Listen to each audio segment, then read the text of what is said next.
Sou pastor principal, pastor sénior da Igreja Centro Cristão da cidade, na área de Lisboa. É uma igreja, 90% das pessoas têm menos de 40 anos e muita gente ligada às artes, gente que nunca teve contacto com a igreja, estão recebendo e abraçando a fé em Cristo.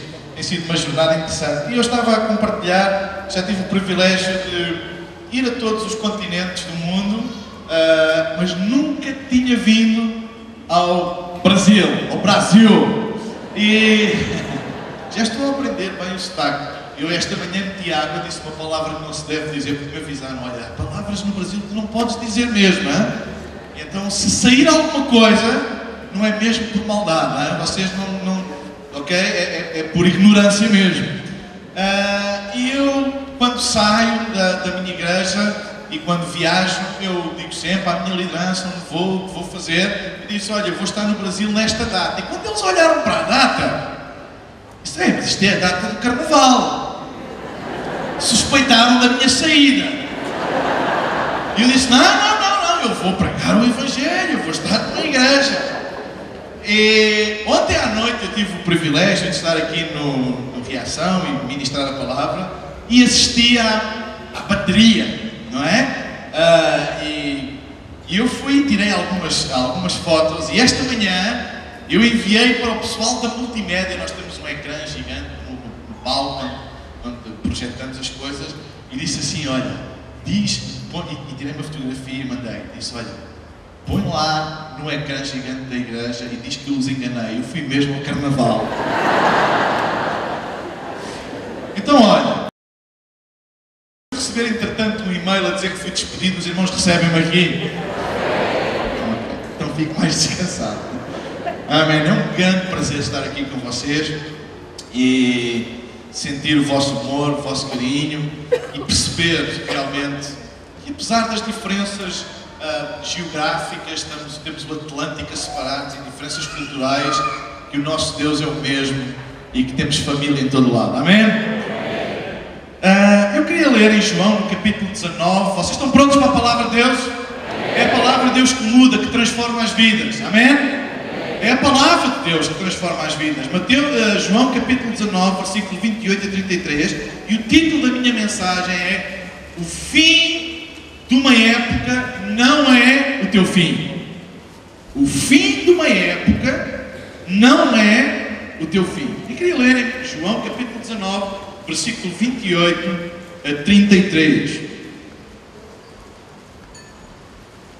Eu estou a gostar muito de estar aqui, já tenho grandes amigos, já fiz muitos amigos e tenho-me recebido muito bem, tratado muito bem, e quero-vos dizer que a vossa gastronomia, a vossa comida é a segunda melhor do mundo mesmo, não é? Mesmo a segunda melhor gastronomia do mundo. Porque a primeira é a portuguesa mesmo. Vou brincar, é mesmo muito bom. Diz assim João capítulo 19. Depois, sabendo Jesus que todas as coisas já estavam consumadas, para que se cumprisse a Escritura, disse, tenho sede. E estava ali um vaso cheio de vinagre. Puseram, pois, numa cana de isso uma esponja ensopada de vinagre e lhe chegaram à boca. Então Jesus, depois de ter tomado o vinagre, disse, está consumado. E inclinando a cabeça, entregou o Espírito. Ora, os judeus, como era a preparação e para que no sábado não ficassem os corpos na cruz, pois era grande aquele dia de sábado, rogaram a Pilatos que se lhes quebrassem as pernas e fossem tirados dali. Foram então os soldados e, na verdade, quebraram as pernas ao primeiro e ao outro, que com ele fora crucificado. Mas vindo a Jesus e vendo que já estava morto, não lhe quebraram as pernas. Vocês sabem, o fim de algo na nossa vida, o fim de alguma coisa na nossa vida, não significa o nosso fim. Sabem, por vezes nós experimentamos na nossa própria vida pessoal, experimentamos o fim de algumas coisas, principalmente coisas importantes e que marcam a nossa vida. Quando coisas importantes e que marcam a nossa vida chegam a um fim, como por exemplo um emprego, um negócio, um sonho que nós tínhamos, um relacionamento importante, que nós colocávamos grandes expectativas, a morte de alguém chegado, querido. Quando coisas que marcam a nossa vida e são importantes chegam ao fim, muitas vezes nós temos uma reação emocional de tal maneira que pensamos que o fim dessa época, o fim dessas coisas, significa também o nosso próprio fim. E desistimos de viver, ficamos angustiados, amargurados e pensamos, olha, acabou, eu nunca mais me vou levantar, eu nunca mais vou conseguir, eu nunca mais, como é que vai ser agora? Porque pensamos que o fim de uma época é também o nosso fim. Sabem, eu acredito que o fim de uma era não é o fim do nosso destino. O fim de alguma coisa, por muito importante e significativa que seja para a nossa vida, não é necessariamente o nosso fim. E sabem, nesta passagem que nós acabamos de ler, Jesus estava a anunciar o fim de uma era, o fim de uma época na vida dele. Jesus nasceu, tinha nascido há 33 anos atrás, ele veio ao mundo, ele encarnou, ele fez-se homem e deu início a uma nova era. Mas agora, nesta passagem que nós estávamos a ler, foi o fim dessa era, com a sua morte, e ele disse, está consumado. E quando Jesus declarou, está consumado, ele estava a declarar que aquela época, que aquela era, que aquele propósito para o qual ele veio à Terra, estava terminado. Mas, o fim dessa época, o fim dessa era que começou com o nascimento de Jesus e que findou com a morte de Jesus, não significava de maneira nenhuma o fim de Jesus, e mais ainda não era o fim de nada, era o início de alguma coisa melhor. E há aqui um princípio nas Escrituras que se deve aplicar à nossa vida. É que com Cristo, com Deus, o fim de uma era não é o nosso fim, mas é o início de uma era melhor ainda para nós. Eu quero dizer a vocês que o melhor da vossa vida ainda está para chegar. O melhor desta igreja ainda está para chegar. Porque com Deus, quando algo chega ao fim, é sinal que alguma coisa melhor e maior está prestes a levantar. O fim de uma era não é o teu fim. Pode ser doloroso, pode por vezes provocar em nós a incerteza. E agora? Como é que vai ser? Mas não é o nosso fim.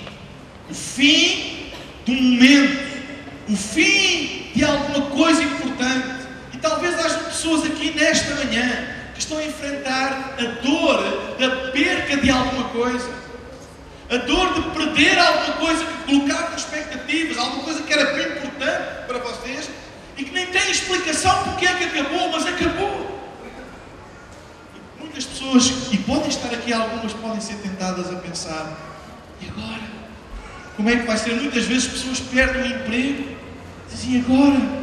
Eu pensava que ia ter um emprego para a vida. Muitas pessoas perdem um negócio, e agora? Muitas pessoas têm sonhos projetos que iniciaram e chegaram ao fim e que pensavam que iam gastar a vida toda e dizem agora, às vezes relacionamentos, investimentos em relacionamentos de pessoas que pensavam que iam ser relacionamentos e que colocavam grandes expectativas para a vida e por razões que não interessam chegam ao fim e pensam, eu estou acabado. Por vezes a morte de alguém querido que nós temos, e agora? Como é que eu vou passar isto? Eu quero-vos dizer, se tu estás aqui nestas circunstâncias, o fim dessa era, por muito importante e significativa que tenha sido a tua vida, não significa o teu fim.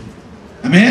Não significa o teu fim. E eu gostava de trazer uma palavra de esperança, de fé, que o fim em Cristo de uma era não é o nosso fim.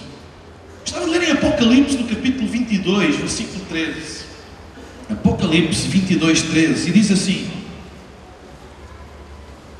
eu sou, Jesus, o Alfa e o Ômega, o primeiro e o derradeiro, ou o último, o princípio e o fim. Alfa é a primeira letra do alfabeto grego e o Ômega é é a última letra do alfabeto grego. E o que a Bíblia diz é que Jesus, Ele é o princípio e Ele é o fim, o ômega. Vocês sabem que o tempo só tem uma direção: passado para futuro.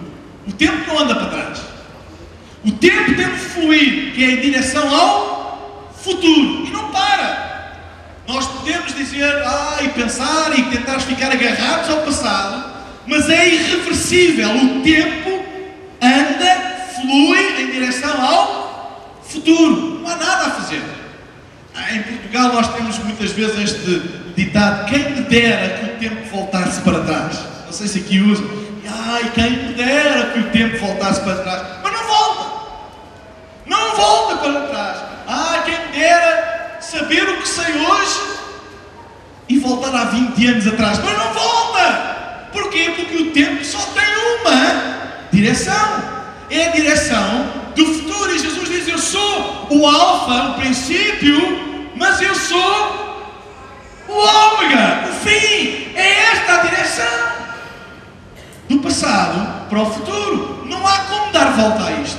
Não há como inverter este processo. Não há como trazer de volta o passado. Isso é um exercício inócuo. Isso não dá fruto. Não é possível. É assim que está desenhado. O tempo avança inevitavelmente em relação ao futuro. E é o maior disparate, é a maior perda de tempo nós ficarmos agarrados ao passado, por muito bom e importante que tenha sido, porque é irreversível. É completamente irreversível. Jesus disse: está consumado. Este foi o fim de uma era, o fim da sua existência humana na terra, o fim da sua obra redentora. Então ele disse: está consumado. Mas sabem, o fim desta era, que durou 33 anos entre o nascimento e a morte de Jesus, o fim desta obra redentora, quando ele pronunciou o fim e disse: está consumado, ao mesmo tempo que ele pronunciou o fim, está consumado, deu-se início a uma nova era, melhor ainda. A era que veio depois da morte, da consumação da redenção humana, a era que veio a seguir foi uma era melhor ainda. Ou seja, o fim de uma era é o início de uma nova e melhor era. E este é o princípio da Bíblia, que é transversal na história do tempo. Que com Deus, o fim de uma era está sempre ligado ao início de uma nova e melhor era. Tu podes estar aqui nesta manhã a enfrentar o fim de uma era, mas eu quero te dizer que o fim dessa era, por muita dor que esteja a trazer, por muita incerteza que esteja a trazer, por muita insegurança que esteja a trazer, o fim dessa era é também o início de uma nova e melhor era na tua vida. Porque foi isso que aconteceu com Jesus. Diz em Mateus capítulo 27, versículos 50 e 51. De novo bradou Jesus com grande voz e entregou o Espírito. E eis que o véu do santuário se rasgou em dois de alto a baixo. A terra tremeu e as pedras se fenderam. Foi um fim, mas foi um fim com os olhos postos no futuro. Ele é o alfa e o ômega. O fim de algo significa sempre o princípio de alguma coisa melhor. E eu quero-vos dizer que o melhor da vossa vida ainda está para chegar. O melhor da vida desta igreja ainda está para chegar. Por muito bom que tenha sido, o melhor ainda não aconteceu. Eu costumo dizer que as melhores pregações são aquelas que ainda não foram pregadas. As melhores canções foram aquelas que ainda não foram cantadas. As maiores conversões foram aquelas que ainda não aconteceram. Os maiores dons são aqueles que ainda não foram acrescentados. Porquê? Porque o melhor está para chegar. Com Deus é sempre assim. Ele é o princípio e o fim. O alfa e o ômega. Então, se tu estás a passar um momento em que sentes a perda de algo que te foi precioso, mas este negócio, um sonho, um projeto, um relacionamento, alguém chegado, querido, lembra-te que Ele é o Alfa e o Ômega e que há um novo princípio sempre para ti. Amém? Amém. Dê uma cotovelada na pessoa que está ao seu lado e diga: não adormeças. O pastor vai pregar as próximas 3 horas. Podes ficar a dormir.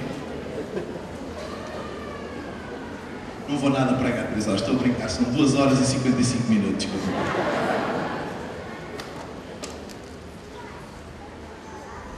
Eu gosto desta expressão, que o véu do templo se rasgou de alto a baixo, ou seja, totalmente.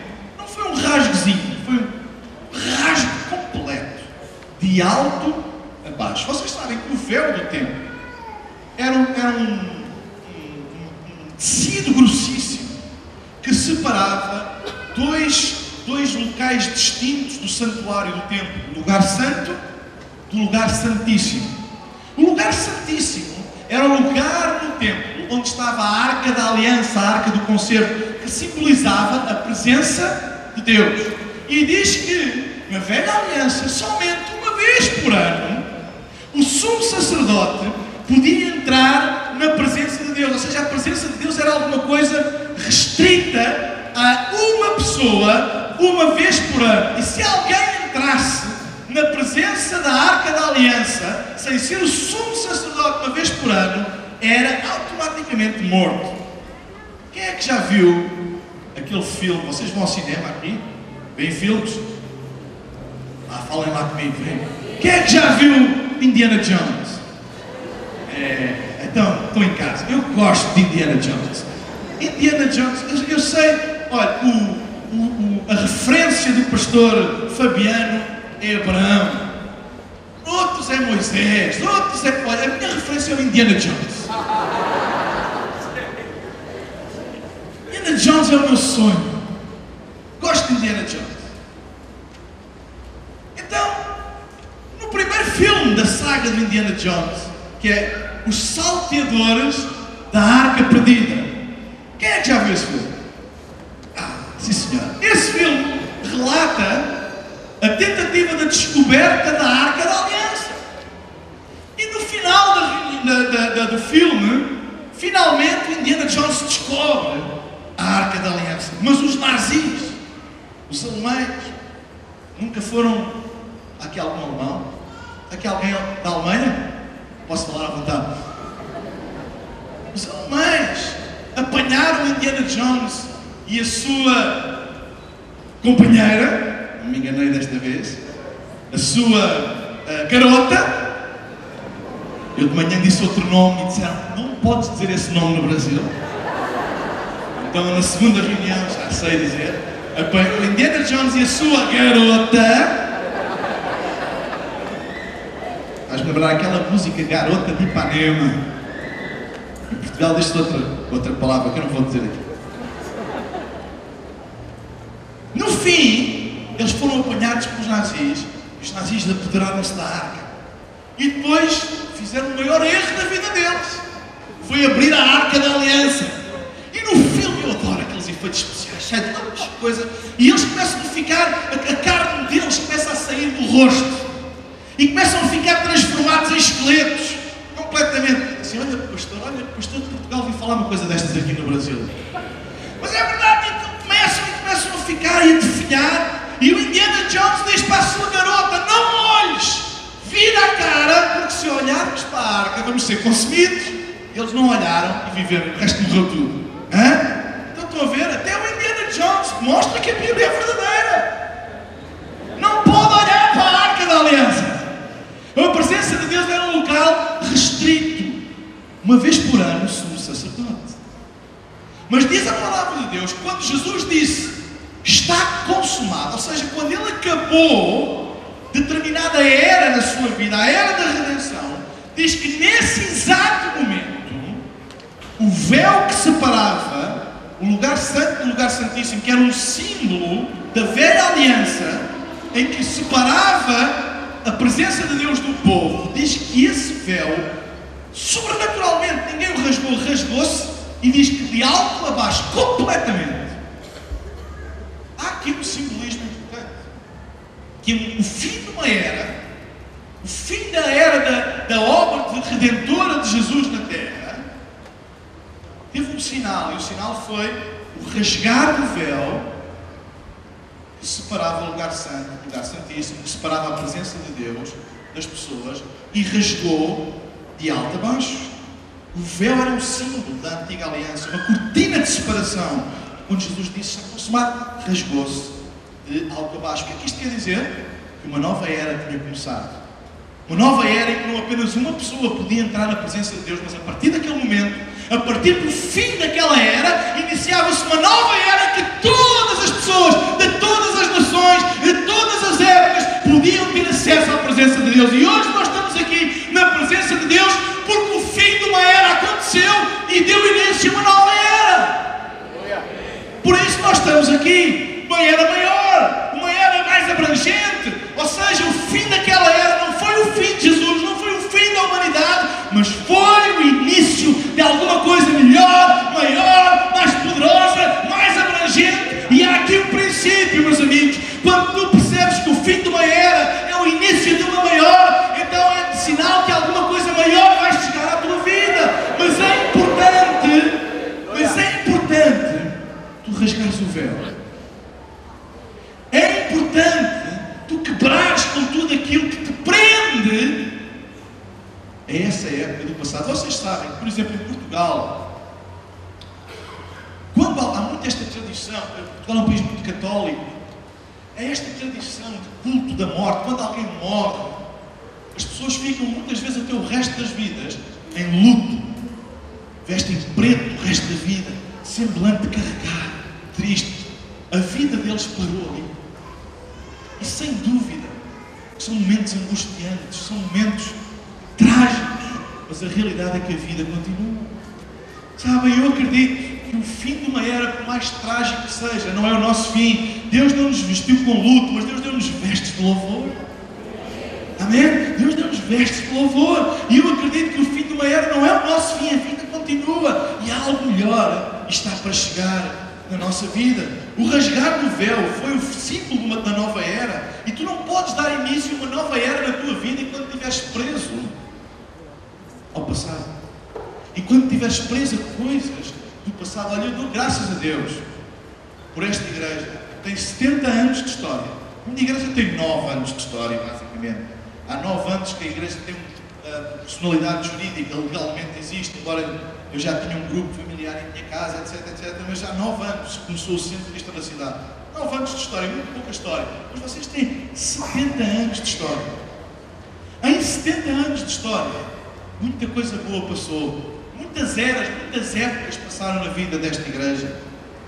Mas eu dou graças a Deus pela visão da liderança desta igreja, que é uma visão de futuro. Por muito bom que tenham sido as eras, por muito bom que tenham sido os momentos que passaram, mesmo com lutas e dificuldades, por muito bom, não estão presos ao passado. O melhor desta igreja ainda está para chegar. E é importante não ficarmos presos à tradição, não ficar presos ao passado. Mas no passado era assim, nós fazíamos assim, e assim era tão bom e fui tão abençoado. Mas essa era chegou ao fim, mas o fim desta igreja não chegou, porque uma nova era está a surgir, e o melhor que Deus tem ainda não aconteceu.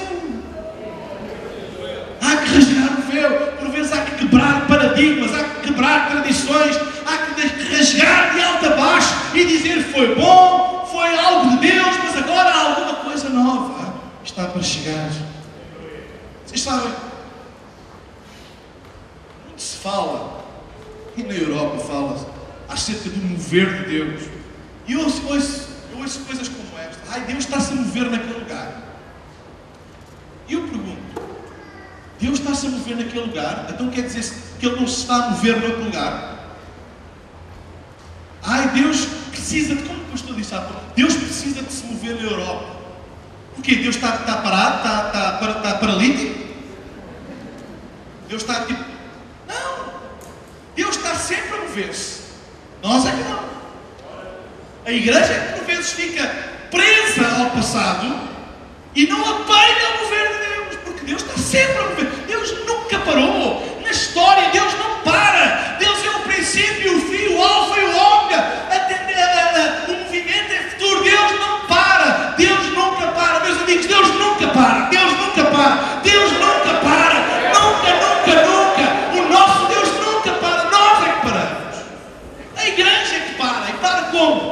presa ao passado.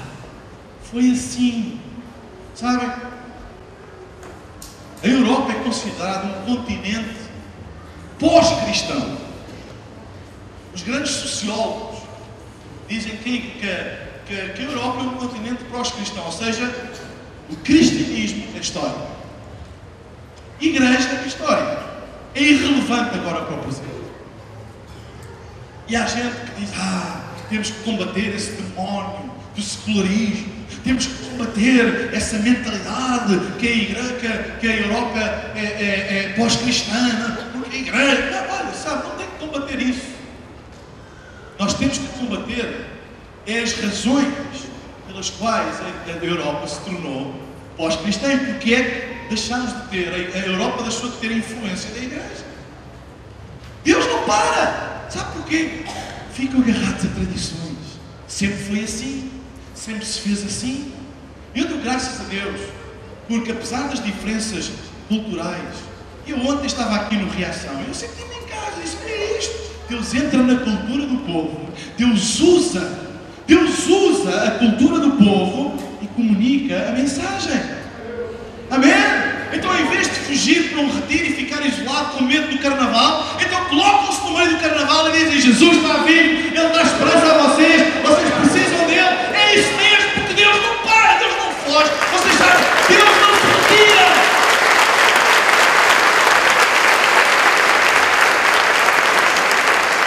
Pastor Fabiano, sabe, Deus não se reforma. Deus está na reforma. Não está nada na reforma. Deus não tem medo. Isto do carnaval é do diabo, vamos fugir, Deus não tem medo. Ele fica lá no meio e vence. Ele não tem medo. Temos que falar. O diabo. Ei, é isso mesmo. Deus não se reforma. Deus não para. Deus não se retira. Vamos nos retirar. Deus nunca se retirou do mundo. Deus nunca se vai retirar do mundo. A Bíblia diz: o Senhor é a terra e a sua plenitude, e todos aqueles que nela habitam. O Senhor é a terra, a sua plenitude, e todos aqueles que nela habitam. Deus não tem continentes favoritos, Deus não tem países favoritos, Deus não tem pessoas favoritas, Deus não tem raças favoritas. A Bíblia diz que o Senhor é a terra. Ele quer redimir a terra. Sabe, a terra é do diabo. Mentira, não é do diabo. A terra é do Senhor. Os povos são do Senhor. As nações são do Senhor. As pessoas são de Deus. Deus ama as pessoas e Deus anda atrás de cada um de nós individualmente. Cada um de nós.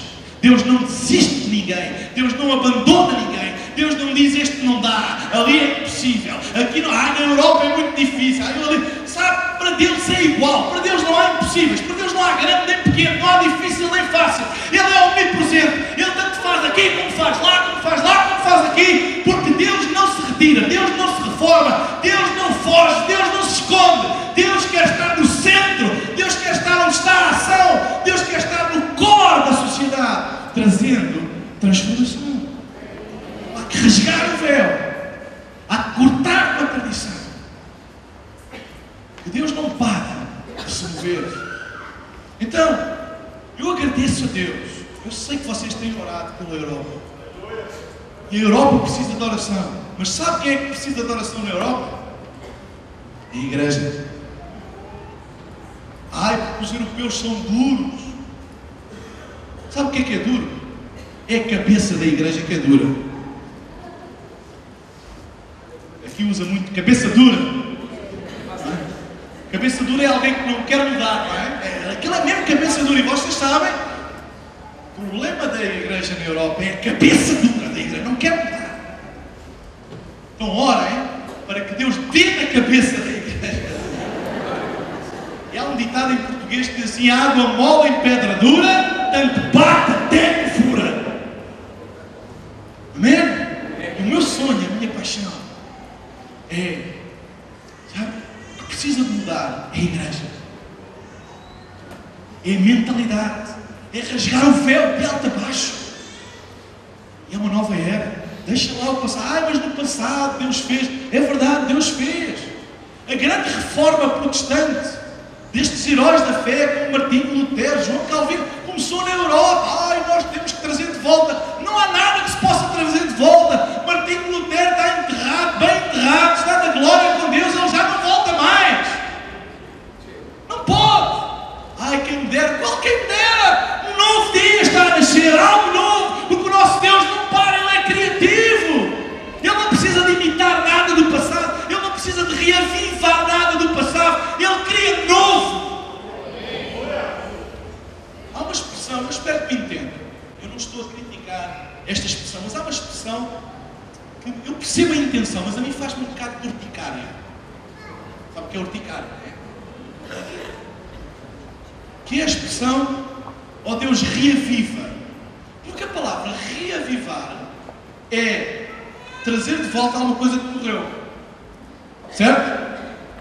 A palavra reavivar é tornar vivo algo que morreu. Eu percebo qual é a intenção e é boa, é que alguma coisa aconteça, mas sabem, não é a expressão mais correta. Porque Deus é criativo, Ele não precisa de ressuscitar o que morreu, porque Ele cria novo. É novo. E sabem, às vezes na Europa há aquela mentalidade, oh Deus reaviva aquilo que se passava há 2, 3 séculos, aquilo que aconteceu ali, Ele reaviva. Não, Deus não precisa. Sabe porquê? Deus é maior do que isso, Ele cria novo. Ele cria novo. E o que quer, e o que Deus está a fazer no mundo é algo novo. Porque o fim de uma era não é o nosso fim. Amém? Olha o que a Bíblia diz. Em Hebreus capítulo 12, versículo 2. Antes de ler este versículo, na passagem inicial, diz que Jesus bebeu vinagre. Certo? Jesus bebeu vinagre. Antes de dizer está consumado, ele bebeu vinagre. Vinagre é uma coisa horrível de se beber. Eu prefiro suco de abacaxi com hortelã. Muito melhor. Vinagre. Olha, pastor, vamos comer um churrasquinho brasileiro acompanhado de uma garrafinha de vinagre. Vinagre não se bebe. Vinagre é amargo. Mas diz que Jesus bebeu vinagre. Vinagre é algo desagradável. Algo desagradável o sabor. Sabem, o fim de uma era tem sempre por vezes um sabor desagradável. Quando estamos no fim de alguma coisa, tem aquele sabor desagradável. Mas sabe que o fim de uma era tem um sabor desagradável, mas algo doce está para nascer.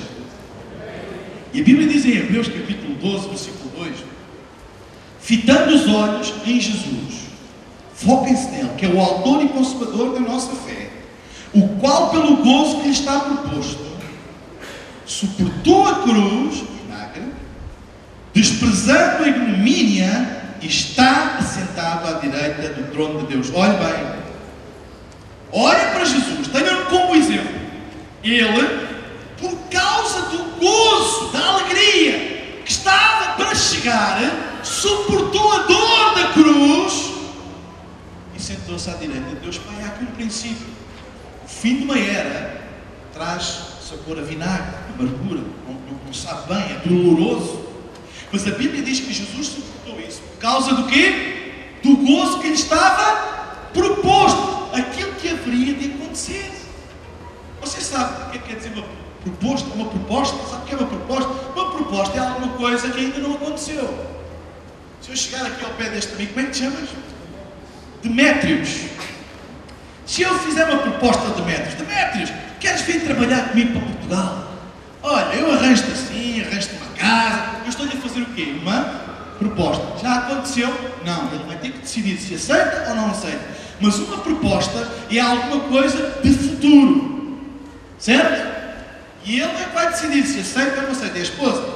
Não fico com problemas que eu também faço a proposta assim. Venham os dois, pronto. Ela já estava a se olhar. Estás a convidar o marido para ir para Portugal? Ah. Olha, a Bíblia diz, pelo gozo que lhe estava proposto. Não tinha acontecido ainda.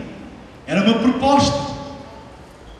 A proposta era o fim desta era, a morte de Jesus, a consumação da redenção.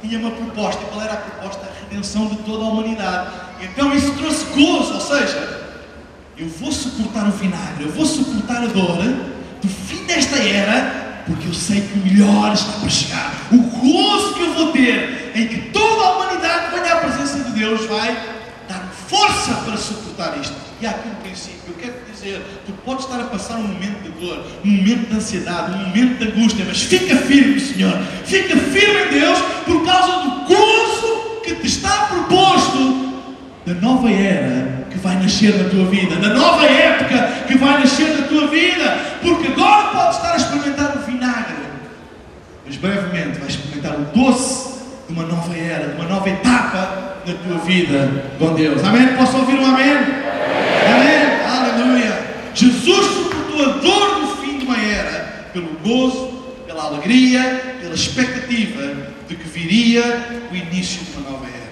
Então deixa-me dizer, tu estás a sofrer o fim de uma era, se tu estás a sofrer o fim de uma época, fica firme, levanta os teus olhos, não olhes apenas para o presente, para o momento que estás a viver, fica firme na expectativa do gozo, da alegria, do início de uma nova era na tua vida. Não pares no fim de uma era, no fim do sonho, no fim do projeto, não pares, mas continua. Eu nunca mais me esqueço, aqui há tempos, eu estava num shopping, e um shopping tem, como é que se diz, escada rolante, uma senhora idosa estava na escada rolante e estava com dificuldade lá, entrou na escada e foi até ao fim, já sei, um monte de gente atrás. E ela, quando chegou ao fim da escada rolante, fez a pior coisa que pode fazer numa escada rolante. Parou! Sabe o que é que aconteceu a seguir? Tudo aquilo que veio atrás, tudo tropeçou, olha, caiu tudo. Porque não pode parar no fim de uma etapa, tem que seguir, não para. E a senhora parou, olha, levou com tudo em cima. Aquilo foi um bocado cómico, mas não teve piada nenhuma, não é? Porque parou, e eu lembrei-me, olha, é isto que acontece quando as pessoas param no fim de uma época. Não para, segue em frente, mesmo que doa, mesmo que há coisas que tu não entendas, mesmo que há coisas que tu sei, mas porquê? Olha, há coisas na minha vida que eu ainda hoje não sei o porquê, mas eu não vou parar por isso. Há acontecimentos que aconteceram na minha vida que eu não consigo encontrar uma explicação, dizer, mas porquê que isto aconteceu? Eu não sei, mas uma coisa sei, eu não vou parar, eu não vou ficar aqui, a olhar para trás, a lamber as feridas, a dizer, mas porquê isto? Porquê que me aconteceu isto? Oh Deus, e porquê? É tão injusto, olha, eu não sei porquê, mas eu vou continuar, porque Ele é o alfa, mas Ele é o homem, Ele é o alfa, mas Ele é o homem, Ele é o alfa, mas Ele é o homem, eu não vou parar, eu não sei porquê, mas eu não vou parar, o que é que aconteceu? Eu não sei, mas eu não vou parar. Eu não vou parar, porque mais importante do que entender os porquês das coisas é perceber os paraquês. O porquê vasculha ao passado, para quê olha para o futuro. Há pessoas a tentar encontrar os porquês e há coisas na vida que tu nunca vais encontrar o porquê. Nunca. Mas eu posso encontrar o para quê. Sabe como? Não parando. Continuando a andar. Para terminar, deixem-me rapidamente compartilhar com vocês algumas coisas breves. O que fazer quando uma época na nossa vida chega ao fim? Primeira coisa, crê o melhor para o teu futuro. Crê o melhor para o teu futuro. Diz em Hebreus capítulo 12, versículo 1. Portanto, nós também, pois estamos rodeados de tão grande nuvem de testemunhas, deixemos todo o embaraço e o pecado que tão de perto nos rodeia e corramos com perseverança a carreira outra vez que nos está proposta. Há pessoas que têm mais fé no passado do que no futuro. A Bíblia diz que há uma carreira que nos está proposta. E uma proposta é uma proposta. Ou tu aceitas, ou tu não aceitas. Se tu aceitas a proposta, tu beneficias da proposta. Se tu recusas a proposta, tu não beneficias da proposta. E a Bíblia diz que Deus tem uma carreira, um plano, um destino, um propósito que nos propõe. Ele não obriga, Ele propõe-nos. E diz, olha, estás a chegar ao fim desta era, mas eu tenho uma proposta para te fazer. Uma nova era vai nascer. E tu tens que aceitar esta proposta. E a Bíblia diz que deixemos todo o embaraço, todas as correntes, tudo aquilo que nos amarra ao passado e aceitemos, não é? Corramos com perseverança a carreira que nos está proposta. Futuro. Crer é futuro, não é passado. É impossível crer, é impossível ter fé no passado. Fé é alguma coisa, futuro. Deus está a construir o quê? O teu futuro, não o teu passado. Em Jeremias capítulo 18, versículo 2 a 6, nós não vamos ler por causa do tempo, mas fala acerca do barro nas mãos do oleiro. E é muito interessante a comparação que Deus faz da nossa vida com o barro. Eu ontem fui conhecer o vosso campo novo, fantástico, não é? E o pastor João Carlos Púpio, ele está aí hoje ou não? Eu gostei muito de estar com ele. Ele levou-me lá e aquilo tinha uma rampa que estava cheia de barro e o carro andava assim por todo o lado, porque o barro é material moldável, não é firme. E a Bíblia diz que nós devemos ser como barro nas mãos do oleiro, nas mãos de Deus. Porquê? Porque o barro é moldável. Mas eu quero-vos dizer que o passado não é barro, o passado é pedra. O passado não se pode moldar. Podes ter muito orgulho ou vergonha, mas não muda. É pedra, não muda. Barro é o futuro. Tu podes moldar. Tu não podes fazer nada hoje para mudar o teu passado, mas podes fazer muita coisa hoje para mudar o teu futuro. Amém? Tu podes fazer uma vigília de oração para mudar o passado que não muda. Tu podes fazer tudo e mais alguma coisa para mudar o passado que ele não muda, porque ele é de pedra. A Bíblia está cheia de exemplos, como a mulher de Ló, quando saiu de Sodoma e Gomorra, e diz que olhou para trás e ficou transformada em quê? Uma estátua de sal. Não muda. Quando tu olhas para trás, não mudas. Ficas pedra, ficas imutável. Mas o futuro é barro. E eu dou graças a Deus por esta igreja e pela visão de futuro desta igreja. Amém? Porque o melhor está no futuro. É barro. Nós hoje podemos tomar decisões para o nosso futuro. Não tenhas fé para trazer de volta ao passado. O fim de uma época é o fim de uma época. Tem fé para algo novo na tua vida. Algo novo na tua vida. Olha, eu estou a ser grandemente abençoado. Eu vim para abençoar, mas olha, eu estou a ser grandemente abençoado por estar aqui com vocês. E ontem, quando eu fiz a visita àquele terreno enorme que vocês têm, estou a edificar aquela obra grandiosa. Aquilo é um hino ao futuro. Aquilo é uma declaração profética de que o melhor ainda está para chegar. Amém? Por muito pouco tenha sido o vosso passado, por grandes memórias que vocês tenham tido, por grandes milagres que tenham acontecido no passado, ali vocês têm uma estaca no chão, uma estaca a dizer que Deus é grande e o melhor ainda está para chegar. Deem a vossa vida ao futuro, não fiquem agarrados ao passado, cortem as correntes que vos agarram ao passado e olhem para o futuro, porque com Deus o melhor está para chegar. Amém? O melhor está para chegar.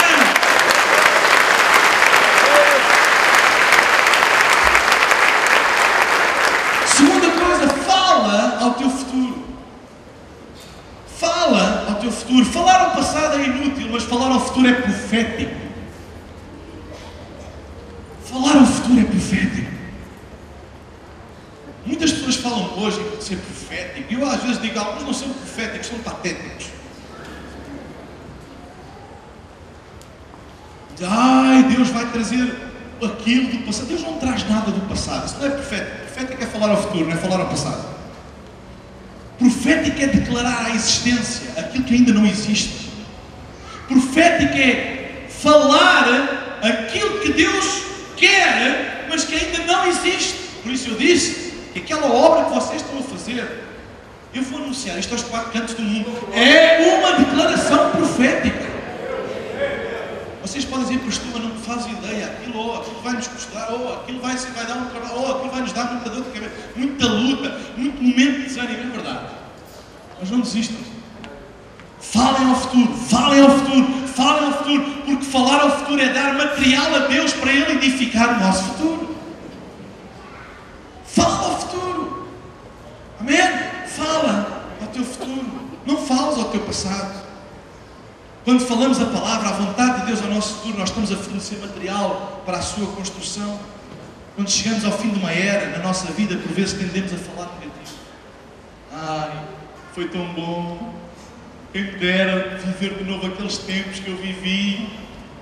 Ai, quem me dera, ai, pastor, eu tive tantas experiências tão boas com Deus. Ei! Isso já não volta! Tu podes falar as vezes que quiseres, que isso está lá estático. Vocês sabem que o passado é uma imagem bidimensional na nossa mente. É isso que é o passado.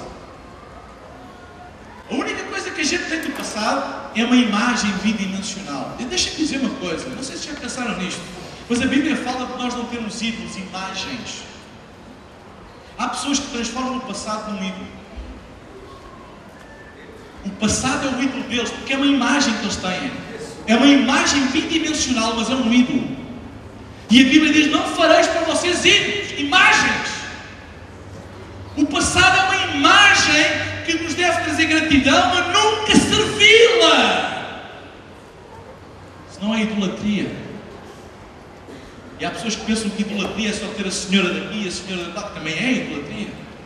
Mas há pessoas que não têm imagens nos móveis, nas casas, nos quartos, mas têm imagens na mente. Imagens bidimensionais do passado e que estão sempre a falar delas e servem-nas. São servos dessas imagens, servos do passado. Que Deus nos ajude, que Deus traga revelação a cada um de nós, porque uma imagem do passado pode ser transformada numa imagem idólatra. E Deus quer rasgar isso da nossa vida, porque isso é passado. Tem boca, mas não fala, tem olhos, mas não vê, tem ouvidos, mas não ouve. É uma imagem. O passado tem olhos, mas não vê, tem boca, mas não fala, tem ouvidos, mas já não ouve. É uma imagem. O Salmo 115 fala acerca disso. Não servireis a esses ídolos. E a gente tem a tendência de, ok, está a falar das imagens de escultura, está a falar da senhora daqui, da senhora da lá. É verdade, está a falar disso. Está a falar muito mais do que isso.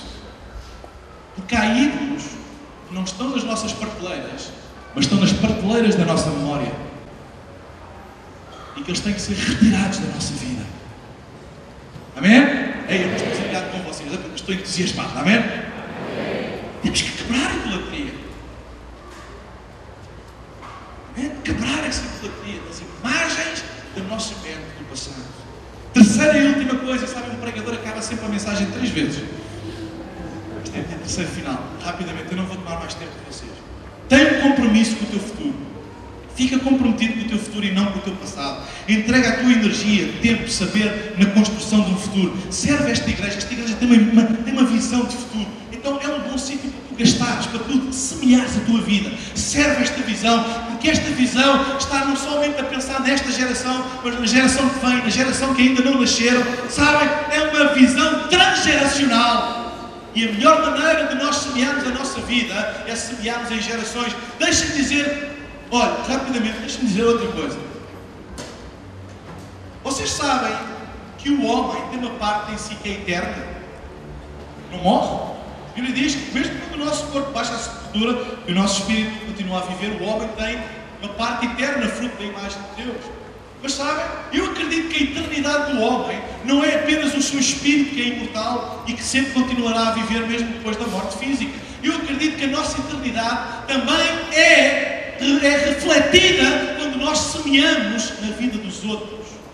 E a nossa vida torna-se eterna na vida de outras pessoas. Por exemplo, o apóstolo Paulo já morreu há 2000 anos atrás, quase 2000 anos atrás, mas sabem, o seu espírito está com Deus, ele está com Deus, mas também ele semeou através da palavra e hoje a sua vida é refletida nas gerações e gerações e gerações que passaram. Ou seja, ele tornou-se eterno na vida de milhares, milhões de pessoas. Eu tenho um sonho na minha vida, é que o tempo que Deus me vai dar de vida neste planeta não apenas tenha reflexo na geração que eu vejo, na geração que eu toco, na geração que eu consigo abraçar, mas que a minha vida possa ser semeada de tal maneira na vida de outros que seja perpetuada.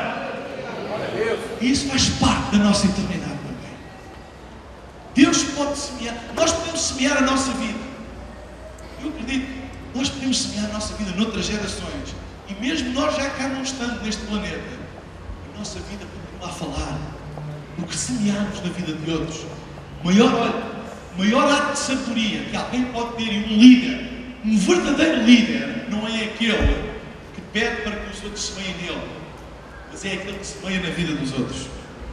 Porque se semeia na vida dos outros, está a perpetuar a sua existência. E esta é uma igreja que eu acredito quer perpetuar aquilo que é nas próximas gerações. E quando a maioria de nós já cá não estiver, se Jesus não vier antes, ela vai continuar, vai continuar. Então, fala ao teu futuro, mas também entrega, tem um compromisso com o teu futuro, perpetua a tua existência na vida de outras pessoas. E isso é estares a perpetuar a tua própria existência. Amém? Cuide do teu coração. Se não cuidarás do teu coração, não cuidarás do teu futuro. Vou terminar com o versículo em Eclesiastes, capítulo 10, versículo 10, que diz: se o ferro do machado não estiver embotado, então precisará de mais força. Ser sábio e afinar a lâmina, afia a lâmina. Vocês sabem que o machado, se não está afiado, é preciso dar mais força para cortar a madeira. O que é que a Bíblia está a dizer? Que nós temos que nos manter frescos. Nós temos que nos manter na presença de Deus e deixar que Deus nos refresque, Deus nos renove. Para quê? Para que o nosso machado esteja sempre afiado. Eu oro a Deus, e sei que vai acontecer, que o machado da primeira Igreja Batista de São José dos Campos seja sempre renovado e afiado, para que vocês não precisem de aplicar mais força e cansarem-se. Por isso é que a Bíblia diz que Deus renovará as nossas forças. Amém? Então fica sempre fresco. Não fiques preso ao passado. Não fiques preso ao fim de uma era. Deixa que Deus fale contigo, traga coisas novas. Isso vai afiar a lâmina do machado e vai continuar a cortar, a cortar, a cortar.